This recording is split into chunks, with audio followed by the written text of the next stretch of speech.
বাচ্চারা আছে 2 দিন যাবত খাবার খাইতে পারতেছে না, একটু খাবারের ব্যবস্থা করে দেন না ভাইয়া। আপনি খাইছেন? ওর কথা চিন্তা করতেছেন যে না ভাইয়া, ওর একটু খাবারের ব্যবস্থা করে দেন। 2 দিন থেকে না খাইও? মানে বিস্কিট এগুলা খাইছে কিন্তু ভাত টাত খাইতে পারেনি ভাইয়া। ওর বাবা আমাদের রেখে চলে গেছে ভাইয়া। ওর বাবা চলে গেছে ওকে রেখে, মানে আপনাদেরকে রেখে? কতদিন হয়েছে? 5 মাস। 5 মাস? তা আপনি কিছু করেন না ভাইয়া, আমি করি না, আমি অসুস্থ ভাইয়া। তো অসুস্থতার কারণে সে আমাকে রেখে চলে গেছে। মানে বাসায় রান্না হয় না? না, বাসায় রান্না হয় না, এই জন্য ও খাইতে পারে না। তো 6 মাস থেকে কিভাবে আপনারা মানুষের কাছে চলতেছেন?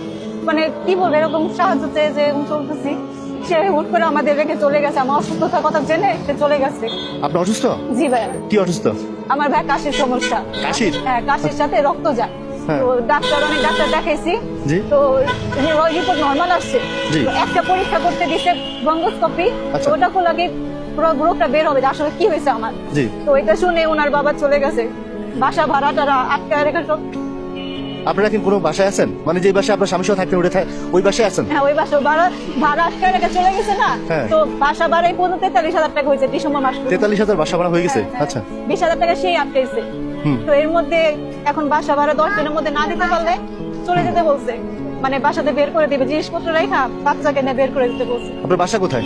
এই যাত্রাবাড়ি। আমি আজকে ভাই গুলিস্তান হাইটে আসছি বাচ্চাটাকে নিয়ে। আপনার পরিবারের কেউ নাই আপনাদের সাপোর্ট আমার দেওয়ার? বাবা মারা গেছে ভাইয়া। আমার মা আছে, সে তো মানে 70 বছরের উপরে। আচ্ছা, মানে আপনার বাইকেই নাই? না না, ও এই জন্য সাপোর্ট পাচ্ছেন না? এই জন্যই ভাইয়া। আচ্ছা। তো বড় বড় আপনি বিপদে আছেন খুব, না? ভাই আমাকে একটু বাচ্চাটার জন্য একটু বাঁচান ভাইয়া। আমি বাচ্চাটা শীতের মধ্যে কই যাবো ভাইয়া বলেন? এটা তো বাসা ভাড়া, এর মধ্যে ওই ভদ্রলোককে 3 লক্ষ টাকা লোন তুলে দিচ্ছি, সে টাকা নিয়ে পালাইছে।